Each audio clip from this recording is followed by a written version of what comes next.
The unwelcome guest.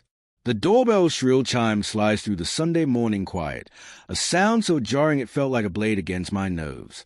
I froze, coffee mug halfway to my lips, the bitter steam curling under my nose.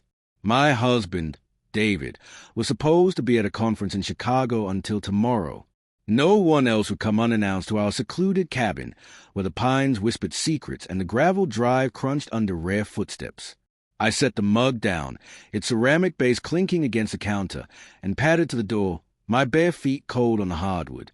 Through the peephole, a woman stood, sharp cheekbones, crimson lipstick, and a smirk that twisted my gut like a wrung cloth. She wasn't alone. A man stood behind her, his face obscured by his shoulder, but his posture was familiar, too familiar. "Open the door, Sarah," the woman called, her voice syrupy with confidence. "We're here for our things." My heart lurched. I fumbled with the lock, my fingers trembling as if they knew something my mind refused to grasp. The door swung open, and there she was, her eyes glinting like polished obsidian, daring me to react. Behind her, David stepped into view, his gaze fixed on the ground, his hands stuffed into the pockets of the jacket I'd bought him last Christmas. The air thickened, heavy with the scent of a perfume, something floral and expensive, an invasion in my home. "Who are you?"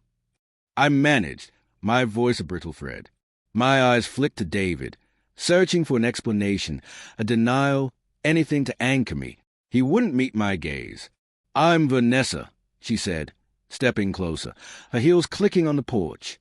David's wife, his new wife. Her smirk widened, a predator's grin, as she tilted her head toward him. "Didn't he tell you?" The world tilted. My knees buckled, and I gripped the doorframe, the rough wood biting into my palm. David's wife? I was his wife. We'd been married 7 years, built this cabin with our bare hands, planned a future in whispered conversations under starlit skies. But his silence now was deafening, a confirmation louder than words.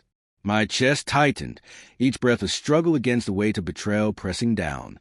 "Sarah, David started, his voice low, but Vanessa cut him off with a laugh, sharp and deliberate. "Oh, don't bore her with excuses. Darling," she said, placing a manicured hand on his arm. "She deserves the truth. We're moving in. You're not needed anymore." I wanted to scream, to claw at her smug face, but my body betrayed me, rooted to the spot. My mind raced, replaying moments I'd dismissed, late-night calls he'd taken in the garage, the work trips that stretched longer each month, the way his touch had grown mechanical, like a habit he couldn't break. How'd I miss it? Or had I chosen not to see, clinging to the illusion of our perfect life? Why? I whispered, my eyes locked on David. "Why didn't you tell me?" He finally looked up, his hazel eyes clouded with guilt and something else. "Relief?" "I tried," he said softly. "But every time I started, you'd look at me like I was your whole world. I couldn't break that." Vanessa snorted, crossing her arms. "He's sparing your feelings. He loves me. Signed the papers last month in Vegas. You're just collateral damage." Her words were a knife, twisting deeper with each syllable. I stumbled back, the room spinning, the familiar comforts of our home, David's books on the shelf, the quilt we'd picked out together, now mocking me with their falsity. My mind screamed denials. This was a mistake, a cruel prank.